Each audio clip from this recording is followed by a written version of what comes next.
A very good evening to everybody. From today, we are starting a series on a lot of tip sections with all different examinations that we have. So today is the first lecture of our series, which is IELTS Reading and Headings. It's going to be approximately less than 30 minutes only. And I'm going to help you out with reading headings. So let's see. Before we start, I would just like to tell you what facilities do we have in Webberz Online. We've got a lot of flexible timing, early morning to late evening batches. We've got beautiful results. You have to go to our website to check them. Absolutely excellent results. Very small batches, personalized attention, multiple one-to-one speaking. We have material 24/7 for you, and every day it changes. Very well-researched material provided by IDP, British Council, and Cambridge together. We have certified trainers from IDP, Cambridge, Oxford, Pearson, etc. A lot of them. For our online classes, you can contact the numbers given below. You can pause the video here and check the numbers given below. It's also in the description box below. So till now, if you haven't subscribed to our channel, I request you to subscribe it. And we will start with what is a heading. So basically, heading is the essence of the whole para. Essence means it is the summary. It is the one line which summarizes the entire para. That is called as a heading. What are the steps to find a heading? It's a very simple procedure. First of all, read the list of the headings. Number two, keep a watch on similar headings. You will see there's a lot of similar headings. I'll just show it to you practically. Check examples. If there's an example, definitely that's not a good idea. That's to read it, to waste your time on it, because an example, it's not going to come again. Read the first para. What do you do with the first para then? Think of a sentence which will summarize the whole para. That's called the main point or MP. And then you match. You just don't match like that. This process needs to be followed. Okay? Just go through this process once. It's very simple. Pause the video here and read the steps. Now, understanding the structure of a para. Sometimes the main point of the para is not in the first line. So you have to understand the paragraph structures very, very carefully. Now, let us see how are they formed. So if you look at the structure, this is type 1. 50% of the paragraphs are like this. The main point is in the starting. It's in the starting. Then rest of everything supports it. If I talk about type 2, 25% is like this. And it's in the last line. Sometimes the main point is the center, and the 25% of the paragraphs are like this, where the main point is not in the starting line or the ending line, but it's in the line in between. So now I'm going to show you some emergency tricks. So what are the emergency tricks? So you will feel that two headings or even more than two match one para. And sometimes you feel that, one heading matches multiple paras. So both are possible. Write them on the side of the para. Don't worry about it. Just write them on the side. Examine each one individually. In case you're unable to finalize, just move ahead. We'll come back to it later on. And what's going to happen when you move ahead, some of the headings are going to be there with other paragraphs. So you can easily figure it out. That's not rocket science at all.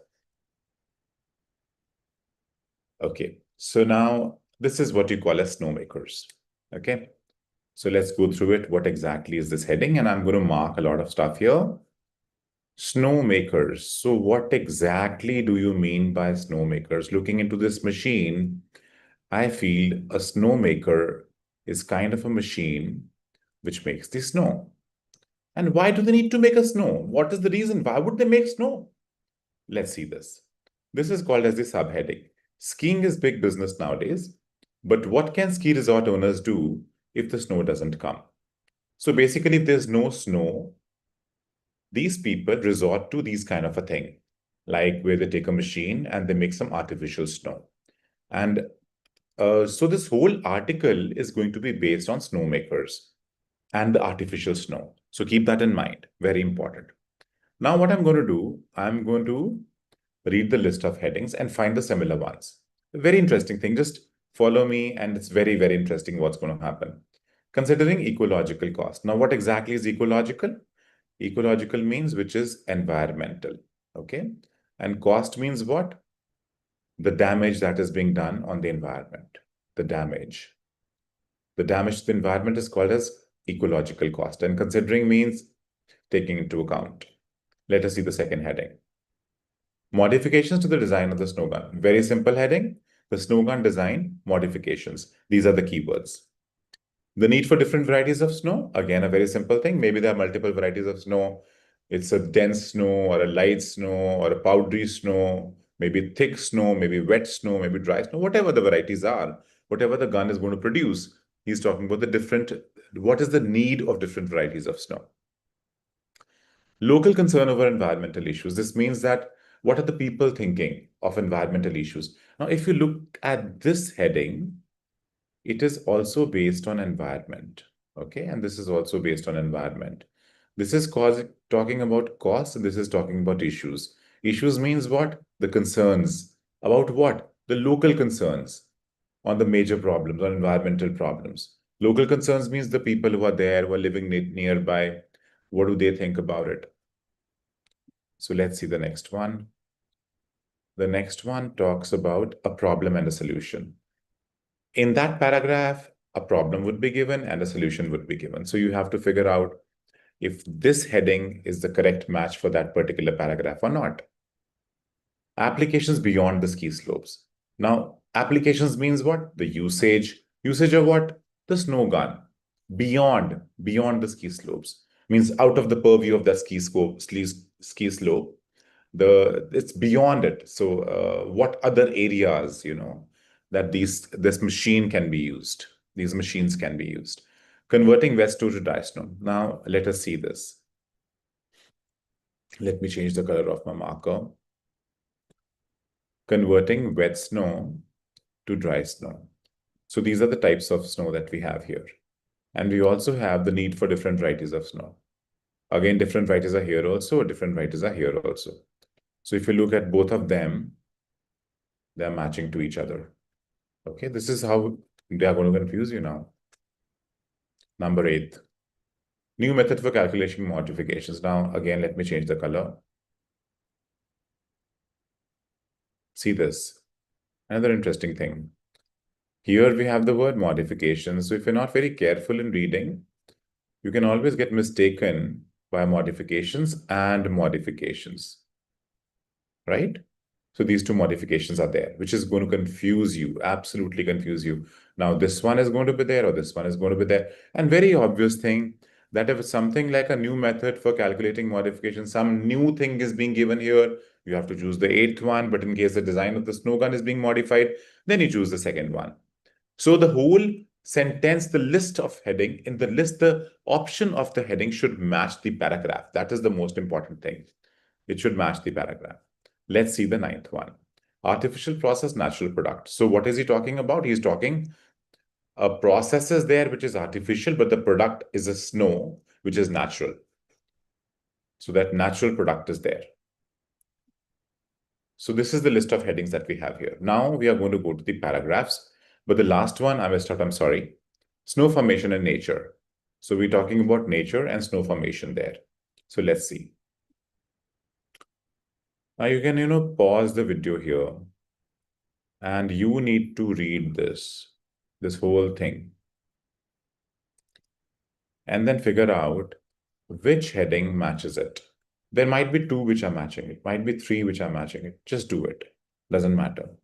Now, I would strongly suggest you to pause the video here, to pause it and read it properly.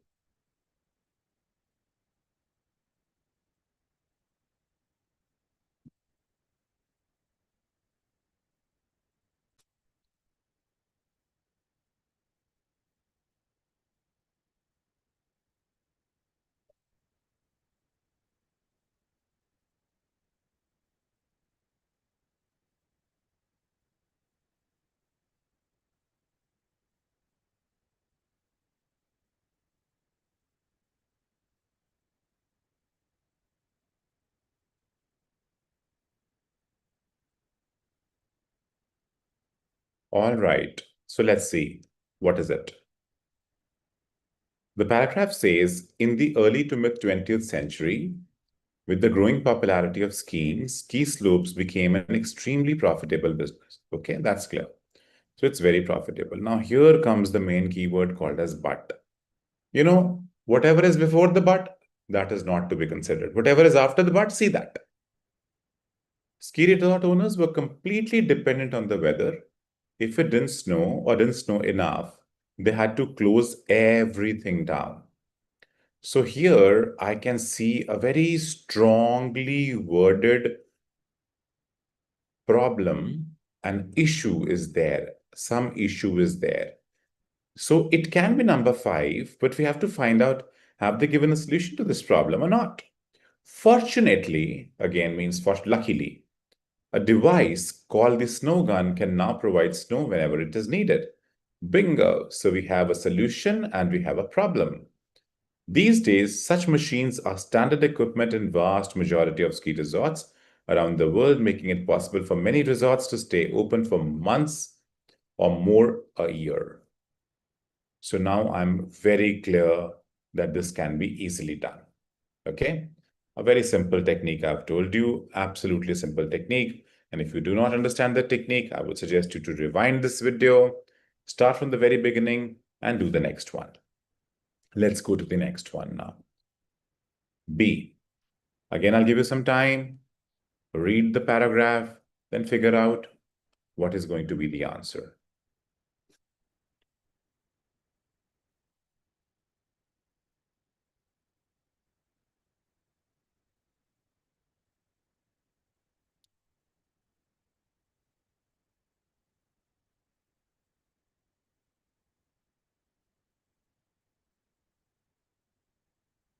Okay.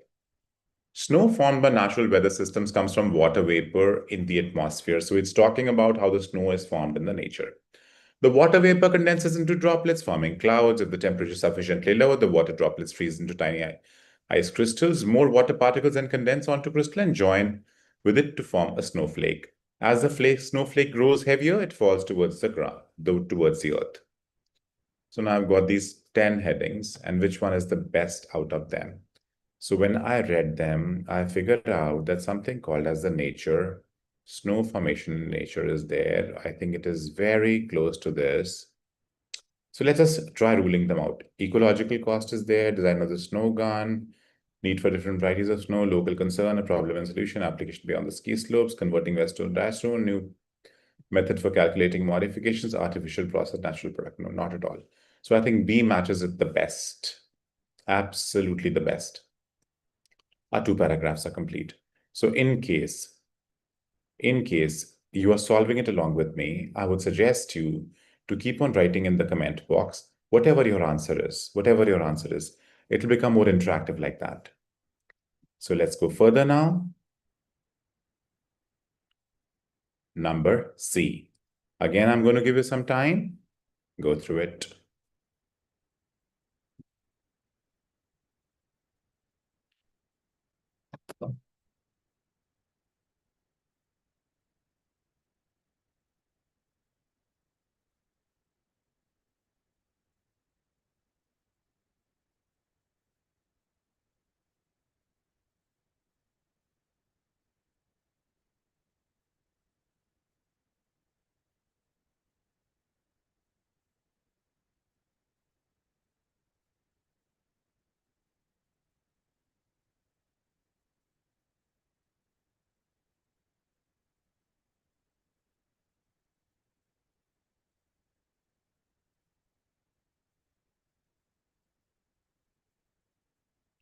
Now, this is a tricky one. The snow gun works very differently from natural weather system, but it accomplishes exactly the same thing. The device basically works by combining water and air. 2 different hoses are attached to the gun, one leading from a water pumping station, which pumps water up from the lake or reservoir, and the other leading from an air compressor. When the compressed air passes through hose into the gun, it atomizes the water. That is, it disrupts the stream so that the water splits into tiny droplets. The droplets are then blown out of the gun. And if the outside temperature is below 0 degrees Celsius, ice crystals will form. Now I need to figure out what the answer is. So I'm going to use elimination method, considering ecological cost. He does not talk about that. Does he talk about the design of the gun? Yes, he does talk about the design of the gun. So I am going to shortlist this. Okay. The need for different varieties of snow, he doesn't talk about this. Local concern over environmental issues, he doesn't talk about this. A problem and a solution, no. Applications beyond the ski slopes. Converting wet snow to dry snow, new method for calculating modifications. Artificial process, natural product can be there. Snow formation in nature, no, it's not there. So I'm confused now with two. Artificial process, natural product, and modifications to the design of the snow gun. Now, if I look at the design of the snow gun, so it is here.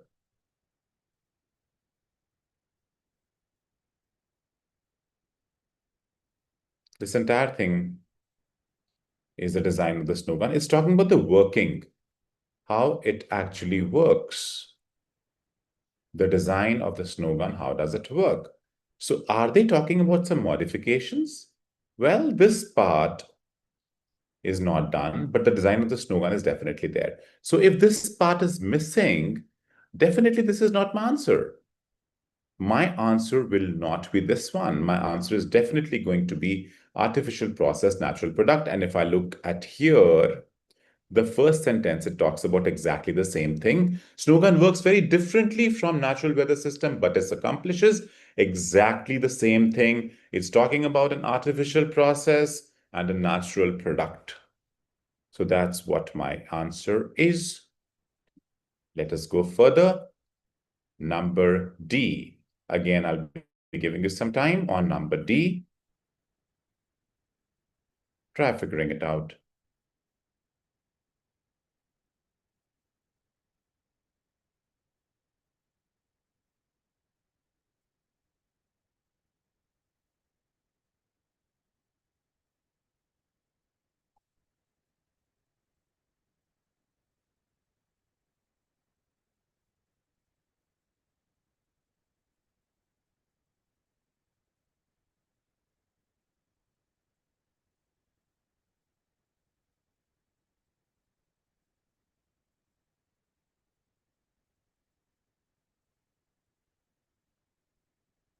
All right. So snowmakers often talk about dry snow and wet snow. So I am very clear that this is dry snow and wet snow. Here we are. So there's a full probability that seventh can be the answer. So I'm shortlisting this. So let me shortlist this. Dry snow has relatively low amount of water, so it is very light and powdery. This type of snow is excellent for skiing because skis glide over it easily without getting stuck in the wet slush. One of the advantages of using Snowmaker is that this powdery snow can be produced to give the ski slopes a level surface. So I am done till here.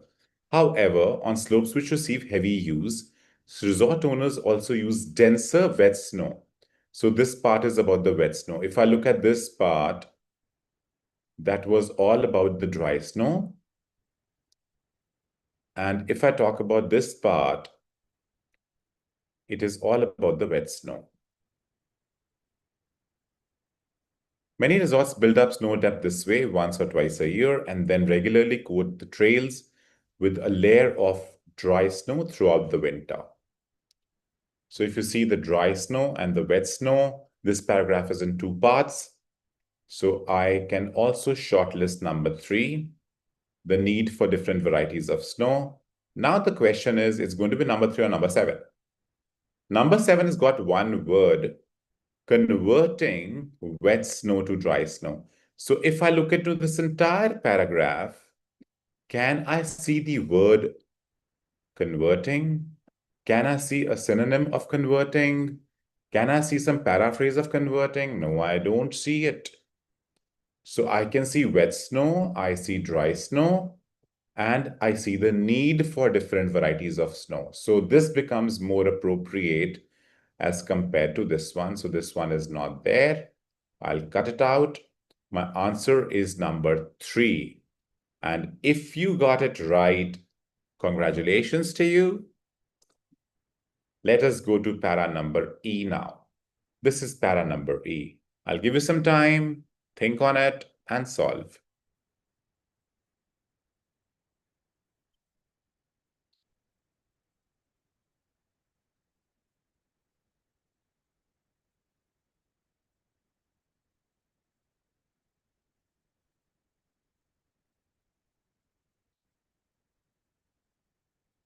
All right, so we are going to read this now. The wetness of snow is dependent on the temperature and humidity outside. Okay, so we've got two factors, temperature and humidity.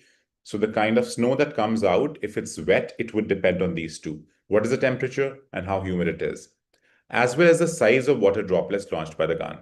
So there are three parameters. There's temperature, there's humidity, and there's the size of the snow gun droplets. Snowmakers have to adjust the proportions, so they have to make some modifications of water and air in the snow guns to get the perfect snow consistency for the outdoor weather conditions. Now, the last part here, it says, many ski slopes now do this with a central computer that is connected to weather reading stations all over the slope. Now do this. Now, this is modern. This is modern. Now do this. So let's see. Considering ecological cost is not there. Modification to design of the snow gun, it can be there. The need for different varieties of snow, it's not there. Local concern is not there. Problem and a solution, not there. Applications beyond the ski slopes, not there. Converting wet snow to dry snow, again, not there. New method for calculating modifications, yes, it can be. And look at this. The last line, the last sentence has got a main point. Artificial process, natural product is not there, and snow formation in nature is not there. So I've got number 2 and number 8, and which one is more appropriate out of them? Out of them, what I feel is the new method for calculating modifications, because it does not talk about modifications to the design of the snow gun. The snow gun has been changed. It does not talk about that. It talks about new method, how to calculate modifications and how they're doing it nowadays. That's the new method. We are going to para number F, which is the second last para today. Here we are, and I'm going to give you some time to think on it.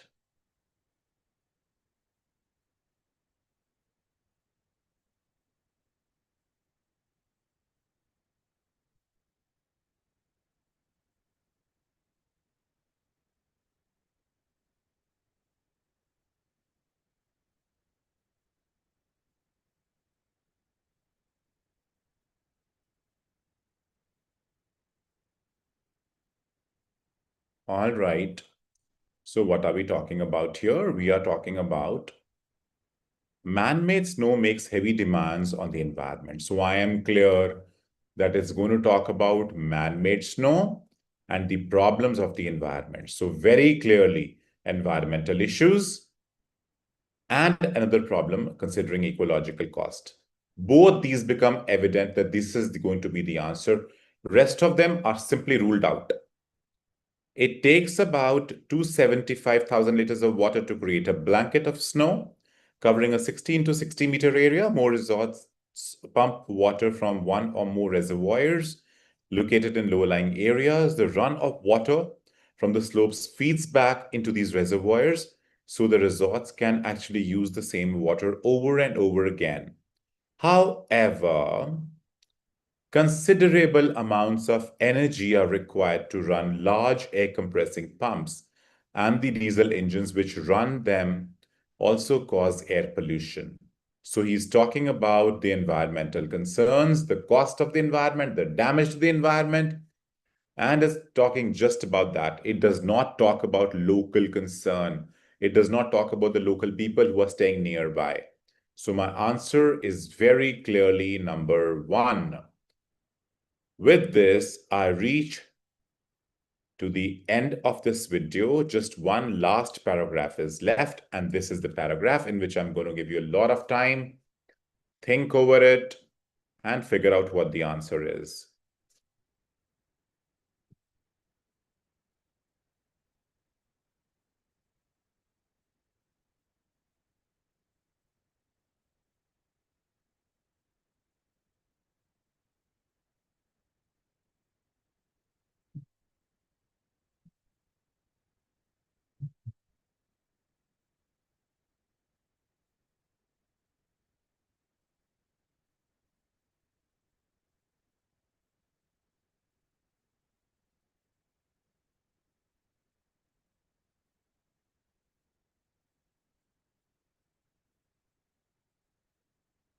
All right, here we are.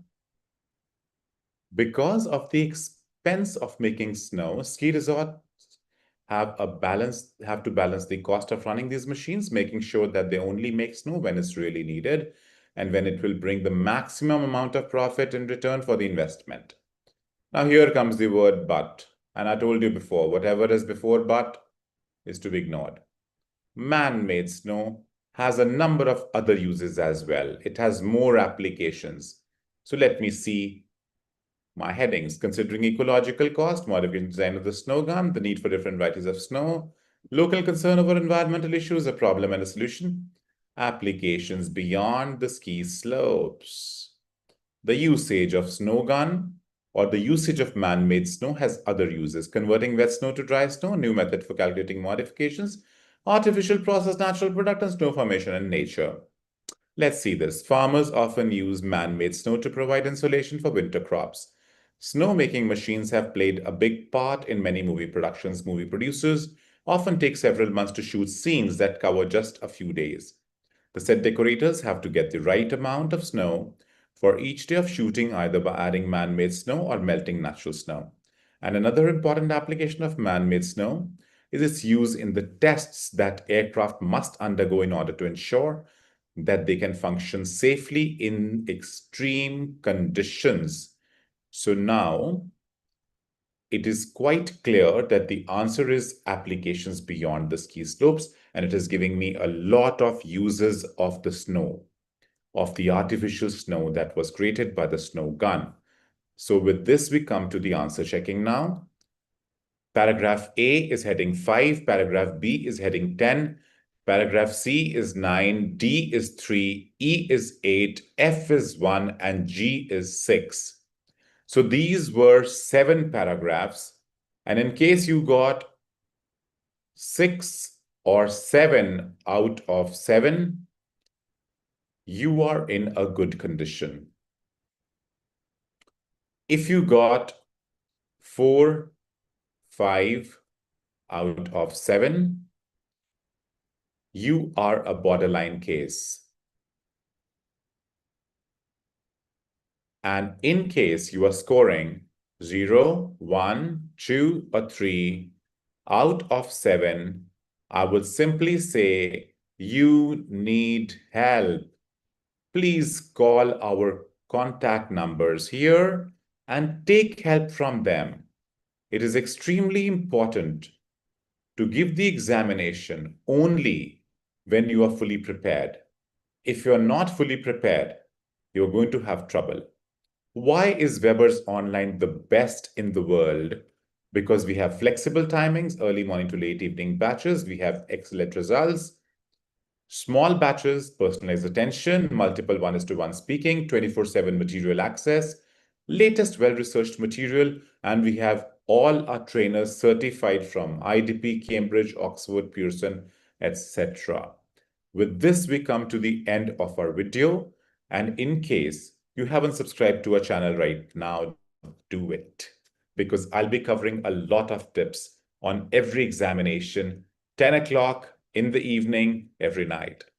Good night. Have a good day.